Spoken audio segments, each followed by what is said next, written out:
जो मान रहित है, किंचन मात्र भी जिसके हृदय में मान, ये मान बहुत प्रिय वस्तु है।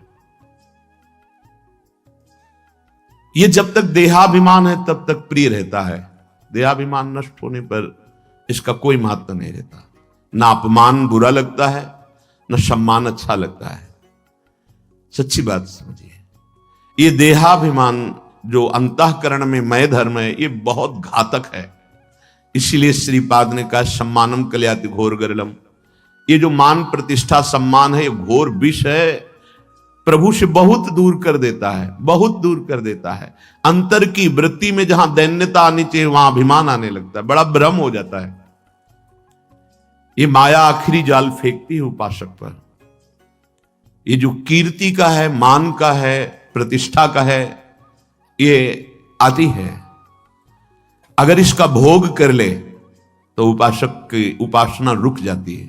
भोग करने का तात्पर्य है प्रतिष्ठा को सत्य मान लेना, सम्मान में सुखी हो जाना, हर्षित हो जाना, मैं कुछ हो गया हूं, गया, परमार्थ से भ्रष्ट हो गया। ये अंतिम खाई थी, बहुत मुंह भरा गिर गया इस खाई में। बहुत मीठा जहर है जिसे स्वयं लेके खाया जाता है।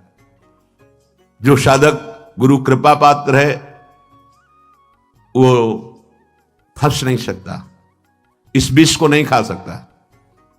क्योंकि जैसे सुंदर खीर बनाई जाए और तुम्हारे कान में विश्वसनीय पुरुष आके दे मत खाना, इसमें जहर है, तो आप कदापि नहीं खा सकते। ऐसे ही गुरु कृपा पात्र जानता है सम्मानम कलयाति घोर गरलम, ये विष है। अगर इसको खा लिए तो ऐसा प्रमाद चढ़ेगा कि प्रभु से विमुख हो जाओगे। ये बहुत बड़ी खाई, अंतिम खाई इसमें गिर जाता है। मान रहित हर आचार्य, हर महापुरुष ने इस पर बहुत जोर दिया है, मान रहित होना। महाप्रभु चैतन्य देव जी कह रहे तृणादपि सुनीचेन तरोरी सहिष्णुना अमानी ना मान देना। स्वयं अमानी रहकर दूसरों को मान देना। देखो गुरुजनों को पंचांग प्रणाम करते, सबको, जो भी बैठा है सभा में सबको प्रणाम करते हैं, क्योंकि सब में हमारे आराध्य देव विराजमान है। अब आपका जो भावावेश करो, साष्टांग दंडवत करो, प्रणाम करो, नमस्कार करो या निंदा करो, उससे तो कोई, हमारे आराध्य देव आप हैं। अब सम्मान छू नहीं सकता। निर्मान, मान रहित, अमोहा, किसी से मोह नहीं। जो मोहन की उपासना करता है उसको मोहित कौन कर सकता है? मोहना आराध्य देव का लक्षण उपासक में आता है। मोहन, वो सबको मोहित कर लेते हैं, लेकिन मोहना, उनको मोह नहीं है किसी से। ऐसा ही उपासक होता है। उपासक की दैवी संपदा से प्रभावित होकर सब आसक्त हो जाते हैं, पर वो मोहना, मोहना, निर्माण, अमोहा, मोह रहित और जित संग दोषा। किसी भी विषय के संयोग से, व्यक्ति के संयोग से किसी भी प्रकार मन में हर्ष नहीं आना चाहिए। प्रतिकूल परिस्थिति, प्रतिकूल व्यवहार, व्यक्ति का प्रतिकूल पदार्थ, द्वेष नहीं होना चाहिए, शोक नहीं होना चाहिए। जित संग दोषा, जो रही उत्तम प्रकृति का कर शकत कुसंग, चंदन विष व्यापत नहीं लपटे रहत भुजंग। चाहे जैसा संग हो अपने रंग में ही चलना चाहिए, तब वो जित संग दोषा होगा। ये कैसे हो सकता है? जो सब में अपने प्रभु को देखता है वही समान एक रस स्थिति में रह सकता है। नहीं, द्वंद्व से तुरंत अपने कब्जे में कर लेंगे। जब हम अपने प्रभु को देखते हैं तो परिस्थिति को नहीं देखते, और जब परिस्थिति को देखते हैं तो प्रभु को नहीं देखते। जब हम क्रिया को देखते हैं तो कारण को नहीं देखते, और जब हम कारण को देखते हैं तो क्रिया को नहीं देखते। जो क्रिया को देखता है वो बहिर्मुख देहाभिमानी, जो कारण को देखता है वो ज्ञानी पुरुष है। जो परिस्थिति को देखता है वो उसमें लिप्त हो जाता है, बहिर्मुख है, अज्ञानी है। और जो परमात्मा तत्व को देखता है वही ज्ञानी है। वो परिस्थिति का कोई प्रभाव उसके ऊपर नहीं पड़ेगा, जो आराध्य देव को देखता है। जित संग दोषा, अध्यात्म नित्या, वो नित्य आत्म स्वरूप में स्थित रहता है। तीनों शरीरों के राग का त्यागी होता है। अध्यात्म नित्या, विनिवृत्त कामा, समस्त कामनाओं का वो त्यागी होता है, क्योंकि कामनाएं देहात्म भाव में ही रहती है, आत्मस्वरूप में नहीं है। अध्यात्म में कामनाएं नहीं होती, कोई कामना नहीं होती, न शुभ न अशुभ, न सत न असत, तभी वो स्वरूप में स्थित माना जाता है। लेकिन जब तक देह भाव है तब तक कामनाएं बनी रहेंगी। इसलिए वो विनिवृत्त कामा, समस्त कामनाओं से मुक्त होता है, क्योंकि अध्यात्म नित्या, वो नित्य आत्म स्वरूप में स्थित महापुरुष कामनाओं से रहित होता है। द्वंद्व विमुक्ता, कोई भी द्वंद्व, मान अपमान, सुख दुख, लाभ हानि, जय पराजय, जन्म मृत्यु, ये अब उस पर प्रभाव नहीं डाल सकते। वो द्वंद्वों से मुक्त हो गया है। सुख दुख संगई है, सुखद परिस्थिति या दुखद परिस्थिति दोनों में समान भाव, वो ज्ञानी पुरुष, वो विवेकवान पुरुष अव्यय पद, परम पद का अधिकारी हो जाता है। या करें निर्द्वंदो भवति, भक्ति मार्ग का उपासक निर्द्वंद अवस्था को प्राप्त हो जाता है। तो परमार्थ का स्वरूप क्या है जिससे हम निर्द्वंद हो जाए? बोले पर स्वभाव कर्माणि न प्रशंसे न गर्हयेत, विश्वमेकात्मकं पश्यन् प्रकृत्या पुरुषेण च। बहुत सुंदर बात है, इसे पकड़ लेना। कह रहे हैं कि परस्वभाव कर्माणि न प्रशंसेन गर्हयेत, ना आपको किसी की यहां प्रशंसा करनी, ना किसी की निंदा करनी। यद्यपि ये व्यवहार में पुरुष और प्रकृति का वर्णन किया गया है, दृष्टा और दृश्य का वर्णन किया गया है, तभी से जगत कहा गया है। दो नहीं है, जो दृश्य है वो भी परमात्मा है और जो दृष्टा है वो भी परमात्मा है। परमात्मा तो परमात्मा है ही, प्रकृति भी परमात्मा है। जिसको ऐसा ज्ञान नहीं है तो उसकी दृष्टि मायामयी होती है। परमात्मा, प्रकृति, दृष्टा, दृश्य, ये सब संबोधन मायाकृत है। जब वास्तविक ज्ञान जागृत होता है तो दो नहीं रह जाते, एक ही रह जाता है, न प्रकृति न परमात्मा।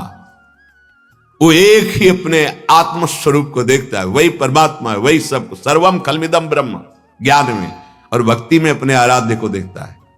जित देखो तित श्याममयी है या जित देखो तित राममयी है, दो नहीं रह जाते कि ये प्रकृति है, ये परमात्मा है, ये माया है, ये मायापति है, ये दृष्टा है, ये दृश्य है, ये जीव है, ये जगत है।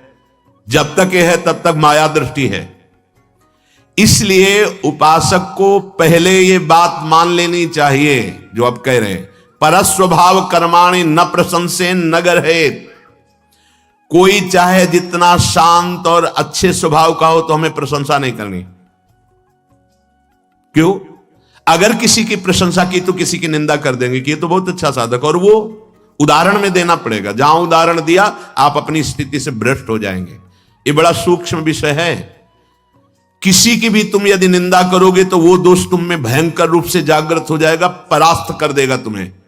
बहुत बहुत अनुभव की भी बात है, शास्त्र सम्मत बात है।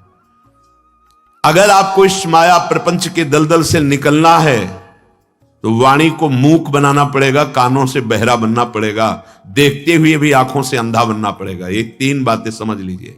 देखते हुए भी अंधा बनना पड़ेगा, सुनते हुए भी बहरा होना पड़ेगा, और बोलते हुए भी मूक होना पड़ेगा। तभी आप निकल पाओगे, नहीं फंस जाओगे। अगर आप किसी को देखते हैं और उसमें दोष दर्शन करते हैं और कहीं उसके दोषों की निंदा कर देते हैं तो आप लिख लीजिए, वही दोष भयंकर रूप से आपके हृदय में जागृत हो जाएगा। किसी के शांत या घोर मूढ़ स्वभाव और उसके अनुसार कर्म, स्वभाव के अनुसार कर्म है। किसी का बड़ा शांत स्वभाव, किसी का घोर स्वभाव है। कोई शास्त्र सम्मत कर्म करता है, कोई शास्त्र विरुद्ध कर्म करता है। शास्त्र सम्मत कर्म करने वाले की प्रशंसा नहीं करनी और शास्त्र विरुद्ध कर्म करने वाले की निंदा नहीं करनी। क्यों? क्योंकि ये क्रिया है। हम देख रहे हैं कारण को, परमात्मा तत्व को। परमार्थी वही है जो अंदर बैठे हुए तत्व को देखता है। तभी महाप्रभु हरिवंश चंद्र जी ने कहा, ये क्रूरा अपि पापिनो न च सताम संभाष्य दृश्याश्च ये सर्वान वस्तुतया निरीक्ष परम स्वाराध्य बुद्धिर्मम। वो क्रूर है, पापी है, नीच है, संभाषण योग्य भी नहीं, ऐसे आचरण करता है। ये हुई क्रिया। लेकिन मेरे राधा वल्लभ लाल उसके हृदय में विराजमान पक्का स्वाराध्य बुद्धिर्मम, ये है कारण, परम तत्व कारण। उस कारण तत्व में स्थित होने के कारण वो ना किसी की निंदा करता है, ना किसी की प्रशंसा, सब में अपने प्रभु को देखकर एक रस रहता है। ये परमार्थ का परम सूत्र है। अगर ये नहीं होगा तो भ्रष्ट होना ही पड़ेगा। लिख लो, भ्रष्ट होना ही पड़ेगा। यदि किसी पर दोष दर्शन किया और वो दोष दर्शन आपके अंदर रहा तो निश्चित वो आपको पतित कर देगा, गिरा देगा। परमार्थ में आगे नहीं बढ़ सकते हैं, क्योंकि जहां तुम दोष दर्शन कर रहे हो वहीं प्रभु तुम्हारे बैठे हुए हैं। तो तुम दोष देखने वाले थे या प्रभु को देखने वाले थे? सच्चे उपासक का हृदय तत्काल निर्णय कर देता, गलती हो गई। जहां अरे भाई इतना समय हो गया, अब ये तो जीवन ही को व्यर्थ कर रहे हैं, परमार्थ का इनको तो ज्ञान है नहीं, तो हमको बहुत ज्यादा ज्ञान है। अब आओ लाइन पे प्रश्न माया रखती चली जाएगी। हाँ ये लो इसका उत्तर दो। तो आता है त्राहिमाम, गलती हो गई प्रभु, गलती हो गई प्रभु। प्रभु ही बैठे हैं सब जगह, वो छुपा छुपी का खेल खेल रहे हैं। तुम उनको पहचान लो तो मुक्त हो जाओगे, बस इतनी बात है। परस्वभाव कर्माणि न प्रशंसेन न गर्हेत। ये कौन बोल रहा है? भगवान श्री कृष्णचंद्र जी उद्धव जी से कह रहे हैं, किसी के भी स्वभाव के, चाहे वो शांत हो या घोर हो, और उसके कर्म के, चाहे वो शास्त्र सम्मत हो या शास्त्र विरुद्ध हो, तुम्हें नहीं देखना है। तुम्हें मुक्त होना है ना, तो तुम्हें देखना है कि सामने मेरे प्रभु है। भक्त होना है ना, तो निज प्रभु में देखें, जगत के ऐसन करें विरोध। ये मान लो, मान लोगे सवाल हल हो जाएगा, नहीं मानोगे बिल्कुल भूल हो जाएगी। चाहे जितना आप फर्राटेदार श्लोक बोल लेते हो, शब्दावली से प्रवचन कर लेते हो, चाहे जितने साधना में प्रवीणता दिखाते हो, लेकिन साधना का सूत्र जो है वो भगवान दे रहे। ना किसी की निंदा करनी है कर्म की, ना उसके स्वभाव की, ना किसी की प्रशंसा करनी कर्म की, ना उसके स्वभाव की। अब आगे, परस्वभाव कर्माणि यह प्रशंसति निंदति। ध्यान दीजिए, भगवान बोल रहे हैं, स आशुभ्रश्यते स्वार्था दसत्यभिनिवेशतः। जो उपासक दूसरों के स्वभाव की, कर्मों की प्रशंसा कर देता है या निंदा कर देता है, वो शीघ्र ही परमार्थ से भ्रष्ट हो जाता है। सा आशु मतलब बहुत जल्दी, सा आशु भ्रश्यते स्वार्था दसत्यभिनिवेशतः। तत्काल वो अपने परमार्थ पथ से भ्रष्ट हो जाता है, पर गिरते समय पता नहीं चलता। जब गिर जाता है तब लगता है मैं कहां आ गया, मेरी स्थिति यहां तो नहीं थी, इस विकार में तो नहीं थी। तो कीन हो इसका बहु अभिमाना, सुख हो वंचा कृपा निधाना। तुमने अभिमान करके किसी की निंदा कर दी, किसी की प्रशंसा कर दी, फंस गए। गोस्वामी जी बड़ी प्रवीणता से इसी श्लोक का टीका करते हैं। सुनहु तात मायाकृत गुण अरु दोष अनेक, और गुण या उभय न देखी, देखी सो अविवेक। हे तात, माया के द्वारा कुछ गुण रचे गए हैं, कुछ दोष रचे गए हैं। सबसे बड़ा उपासक का गुण यही है कि ना वो किसी में गुण देखे, ना किसी में दोष देखे। अगर वो गुण दोष देखता है तो यही अविवेक है, अज्ञान है। वही बात भगवान यहां संस्कृत में बोल रहे हैं, परस्वभाव कर्माणि यह प्रशंसति निंदति। जो दूसरे के स्वभाव की या कर्म की प्रशंसा या निंदा कर देता है, सा आशुभ्रश्यते स्वार्था दसत्यभिनिवेशतः। वह अपने परमार्थ साधन से भ्रष्ट हो जाता है, गिर जाता है। क्योंकि जहां उसने प्रशंसा की तो या निंदा की तो सत्यत्व बुद्धि हो गई कर्म और स्वभाव पर, जबकि असत है ये बात। ये कर्म असत है और ये स्वभाव असत है, क्योंकि हर स्वभाव की रचना सतोगुण रजोगुण तमोगुण ये गुण से होती है। जो कारण शरीर है वो इन गुणों से, सतोगुण रजोगुण तमोगुण, इन्हीं से उसकी सृष्टि हुई स्वभाव की। तो ना किसी के स्वभाव की प्रशंसा करता है, ना वो निंदा करता, क्योंकि जानता है गुणों के अनुसार है। जो निंदा करने की चेष्टा तो घोर स्वभाव है, अशांत स्वभाव है, मलिन स्वभाव है। अच्छा स्वभाव है तो हम स्वभाव को लेकर नहीं, हम तो परमात्मा को लेकर के बात करने वाले हैं। तो अंदर में विराजमान प्रभु, प्रायः खींचातानी, लड़ाई झगड़ा, निंदा स्तुति, इसी में फंस जाते हैं हम। ये धर्म है, ये अधर्म है, ये लड़ाई झगड़ा इसी विषय को लेकर करते हैं। सच्चा उपासक वो है कि सब में अपने प्रभु को देखकर शांत हो गया है। कोई अगर उससे प्रश्न करता है तो उसका उत्तर है अन्यथा अपनी तरफ से सम्मेव भगवत भाव, न किसी से द्वेष, न किसी से गुण का संबंध। जो अहिंसा को सिद्ध कर लिए तो वहां गाय और शेर एक ही घाट में पानी पीते थे, उनको शिक्षा नहीं देनी होती थी। उस महात्मा का प्रभाव कि अगर उस घाट पर सिंह और गाय आ गए तो बैर छोड़कर एक साथ ही जल पीते थे। अहिंसा का सिद्धि कर ली, राग द्वेष पर विजय प्राप्त कर ली तो पशु पक्षियों पर उसका प्रभाव पड़ता था। ऋषियों के आश्रम के पशु पक्षी वैर छोड़कर, देखो महादेव के घर में, देखो महादेव जी की सवारी नंदकेश्वर और अम्मा की सवारी बबर शेर, जो एक क्षण में खा जाए, खा ना जाए। सिंह बलात् बैल या गाय को अपना आहार बनाता है। देखो समदर्शिता का प्रकाश और प्रभाव कि बामांग में विराजमान अंबा जी की सवारी है शेर, बबर शेर, और पिताजी की सवारी है बैल, और दोनों एक जगह शांत से रहते हैं। और बेटा जी की सवारी है चूहा, और महादेव जी के गले में है सर्प, और सर्प का आहार चूहा है कि नहीं? बड़े आराम से घर में रहते, झगड़ा नहीं होता। इधर गले में सर्प है, उधर गजानन महाराज की सवारी चूहा है। और एक और पुत्र है कार्तिकेय जी, इनकी सवारी क्या है? मोर। मोर का आहार क्या है? सांप। नहीं, कोई झगड़ा नहीं होता। सांप, मोर, चूहा, बैल, ये सब, सिंह, सब एक ही जगह है। क्यों? क्योंकि वो शिव है, वो कल्याण स्वरूप सम है, परमात्मा स्वरूप है। तो जो उपासक शिव में स्थित है, ईश्वर में स्थित है, उसकी दृष्टि में पाखंड टिक ही नहीं सकता। जैसे अंधकार का विनाश करने के लिए भगवान सूर्य का उदय होना अत्यंत आवश्यक है। भगवान सूर्य न उदय हो, आप गारंटी दे दें कि मैं विश्व से अंधकार, तो आप झूठे कहे जाएंगे। आप चाहे जितने हाइलोजन लगा लो, चाहे जितने तारागण, चाहे जितने चंद्रमा एक साथ उदय हो जाएं, लेकिन अंधकार को नहीं मिटा सकते। अंधकार मिटाने के लिए एकमात्र भास्कर भगवान की जरूरत है। ऐसे ही अधर्म, पाखंड, अविद्या, इसका नाश करने के लिए ज्ञान रूपी भास्कर की जरूरत है, प्रेम रूपी भास्कर की जरूरत है। और वो यहां जरूरत है। यहां हुआ दृष्टि बदली तो सर्वम खलमिदम ब्रह्म, पूरा विश्व ईश्वर का स्वरूप था, है, रहेगा, अनुभव हो जाता है। परमार्थ को समझा जाए। एक प्रश्न किए थे आकर के कि धर्म में लड़ाई होती है, क्यों होती है? धर्म में हमारी बुद्धि की परेशानी है और कोई नहीं। धर्म कोई ऐसा नहीं होता जहां बैर विग्रह, ये सब नहीं, लड़ाई झगड़ा द्वेष, ये सब अविद्या में होते, धर्म में नहीं होते। धर्म बहुत विशाल होता है। हमारी बुद्धि खराब है, हम अपने को समझते हैं धर्म वाले, बुद्धि खराब। कब तक बुद्धि खराब मानी जाए? जब तक सामने इष्ट न दिखाई दे।